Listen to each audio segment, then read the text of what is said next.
suis présentement en compagnie de Chloé Bonnette qui va nous parler d'une coopérative qui se situe à Lens, qui est quand même assez intéressante.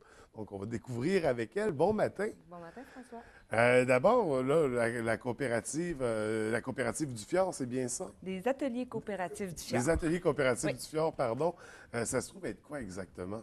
En fait, la coopérative, c'est une coopérative de solidarité. Donc, c'est une structure qui vient réunir trois sortes de membres, en fait, des membres utilisateurs, des membres de soutien et des membres travailleurs. C'est comme une entreprise, en fait, c'est une entreprise d'économie sociale. Puis la mission qu'on s'est donnée au niveau des ateliers coopératifs du Fjord, c'est d'encourager le développement durable dans le Bas-Saguenay. Donc, de mettre en place une structure qui permettrait le démarrage de petites entreprises artisanales, tout en conciliant là, les aspects économiques, écologiques et sociaux. Donc, c'est vraiment une coopérative qui va permettre le développement de petites entreprises, puis qui va créer de l'emploi, créer un réseau de commerce local. Hein. On a un premier projet qui est le bistrot de Lens. Donc, on a comme on peut aller chercher des agriculteurs, offrir les produits locaux, faire une belle vitrine aux produits régionaux. Donc, dans le sens écologique, on est là. Et au niveau social, bien, on crée de l'emploi, on crée une dynamique de village, de région aussi. Fait que c'est vraiment un objectif de développement à long terme, de Oui, développement la durable. coopérative, c'est cet outil-là, en fait.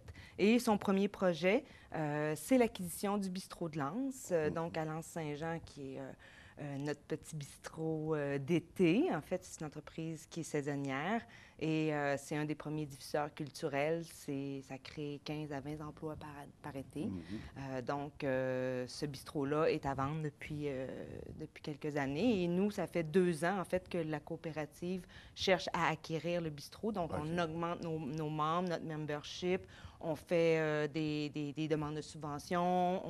On travaille avec les actionnaires pour pouvoir accéder au bistrot, acheter le bistrot. Et en second lieu, pouvoir y implanter une microbrasserie artisanale. Oui, parce qu'il y a un maître brasseur Oui. au bistrot de Lens. En fait, dans notre équipe de la Ben, coopérative. dans l'équipe Oui. de la coopérative, Oui. OK. Donc, c'est ça. Donc, éventuellement, il faut s'attendre à avoir une brasserie naître Oui, une en lien avec la microbrasserie. coopérative. Bien, en fait, le lien est là, hein, c'est très direct. On aura un bistrot qui est un bistrot-bar qui offre des activités culturelles, des spectacles, une programmation artistique. Et ben, la microbrasserie viendrait offrir, en fait, le bistrot serait un premier point de vente pour la microbrasserie pour faire connaître les produits et ensuite le réseau de distribution à travers le Québec pourrait se développer. Là.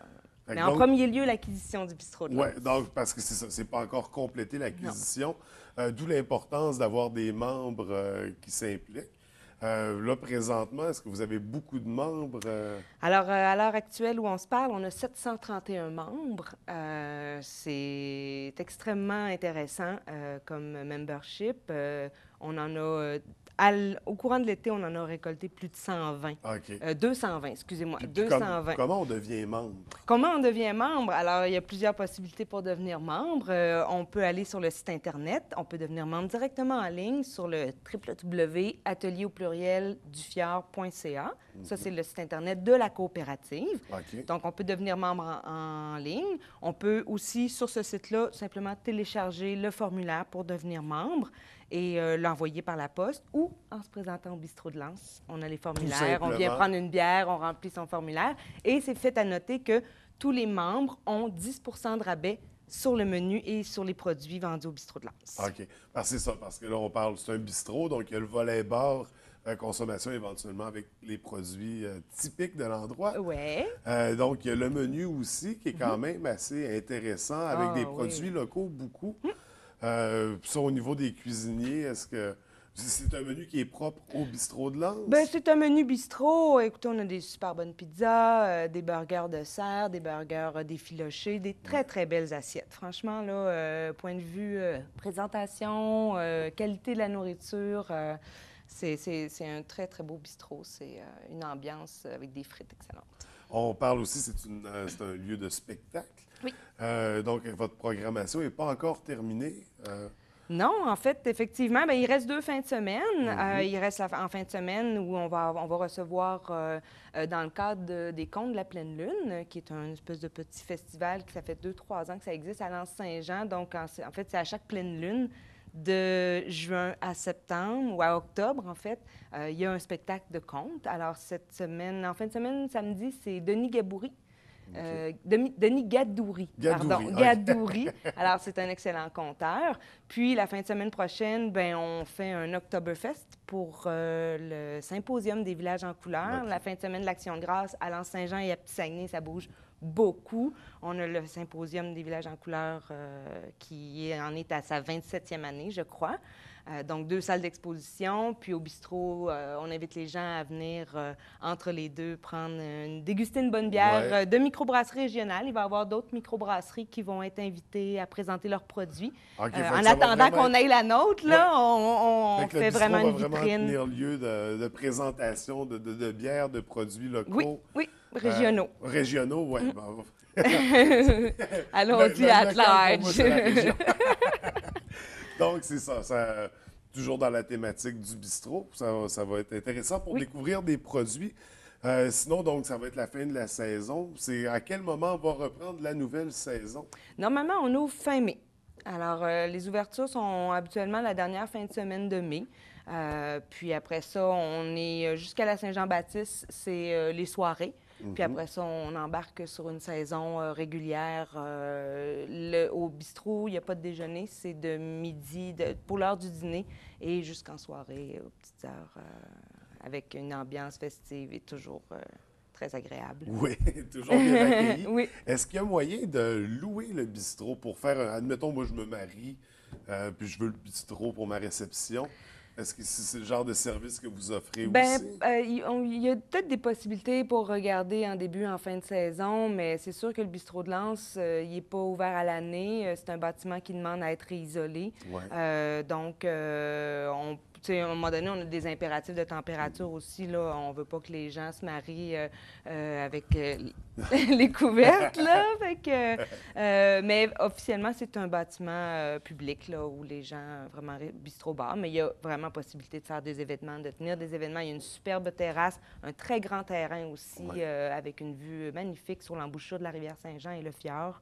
Alors, puis c'est le temps de venir en profiter, en tout cas en fin de semaine. Puis la fin de semaine prochaine, Oui, les puis d'aller couleurs sont là, découvrir il va ça. faire beau. Donc, puis éventuellement, ça va être ouvert à l'année d'ici quelques temps, d'ici quelques années. Est-ce que c'est dans les projets? C'est pas dans les projets, en fait. Vraiment, la bâtisse est une bâtisse pour opérer un bistrot pendant la saison estivale. OK. Par contre, avec le projet de microbrasserie qui y serait annexé, ça ferait en sorte qu'on aurait une bonne partie de réno à faire au niveau des cuisines. Et avec tout ça, ben, on en ferait un bâtiment au niveau de la microbrasserie qui fonctionnera à l'année. Donc, ça serait, entre autres, la création de 3 emplois annuels là, qui pourraient se créer avec la microbrasserie. OK. Donc, c'est pour ça, en fait, que la microbrasserie est le projet rattaché au bistrot pour faire en sorte que, vraiment, on ait un produit qui va pouvoir rayonner à l'année. OK. Puis avant de terminer, est-ce qu'il y a d'autres projets en cours pour la coopérative? Ou peut-être, mais je ne peux pas en parler. Ah, non, c'est ça, OK. Mais Fait en qu'il faut fait, aller c'est sur le site vraiment... Internet Oui, pour, oui. On fait des activités de financement. En fait, on est en campagne de financement toujours. On recrute des membres.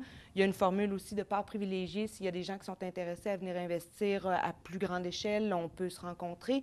Et il y a toujours... On est en train de mettre en place comme des événements de saison pour faire du financement. L'année dernière, on a fait des Olympiades d'hiver qui ont très bien fonctionné cette année. On va attendre beaucoup, beaucoup de monde pour cet événement-là. On a l'Oktoberfest qui va avoir lieu la fin de semaine, le 6-7, le samedi et dimanche. Et on a le Festival d'eau vive aussi au printemps, descente OK. en rafting lorsque les rivières sont bien gonflées. Mais vous allez revenir nous en parler de toute façon. Certainement, à chaque fois, si vous voulez. Merci beaucoup, Merci, Chloé. François. Puis, félicitations. Puis, je vous souhaite de vous le procurer très bientôt. On va l'acheter. Merci.